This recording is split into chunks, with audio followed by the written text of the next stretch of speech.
Bakıda yarım milyona yaxın sənədsiz ev var. Bu da bələdiyyələrin yarım milyon evdən gəlir götürə bilməməsi deməkdir. Bu sözləri Milli Məclisin növbəti plenar iclasında millət vəkili Kamran Bayramov bildirib. Hərbi vəzifə və hərbi xidmət haqqında qanun layihəsi də müzakirə olunan məsələlərdən biri olub.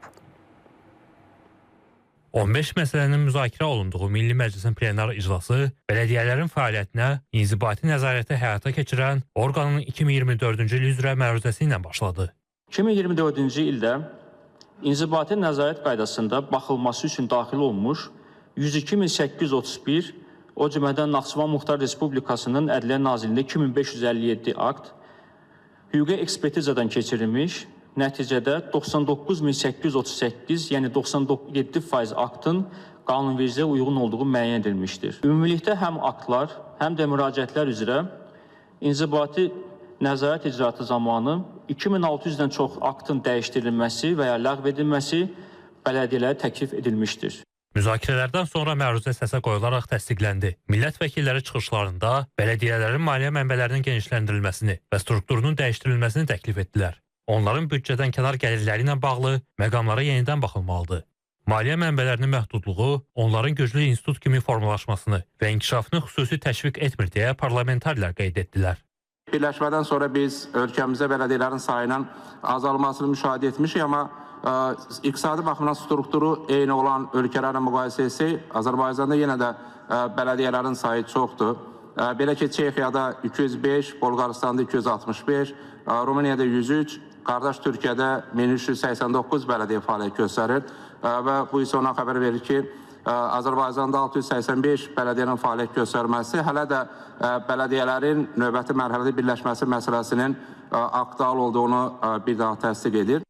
Korrupsiya ilə əlaqədar hüquq pozmalarla bağlı məlumat verən şəxsə və ya onun yaxın qohumuna hədə-qorxu gəlmək, onları təzyiqlərə məruz qoymaq, maddi və mənəvi ziyan vurmaq, təhqir və təhdid etmək, şərəf və ya ləyaqətini alçaltmaq qadağan edilir. Digər dəyişikliyə əsasən, valideynlərini itirən uşaqlara birdəfəlik pul vəsaitinin konkret məbləğdə ödənilməsi birinci oxunuşda təsdiqlənib.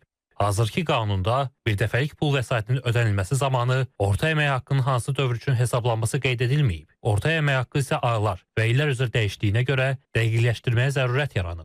Bu müavinəti təhsil müəssisəsi verəcək.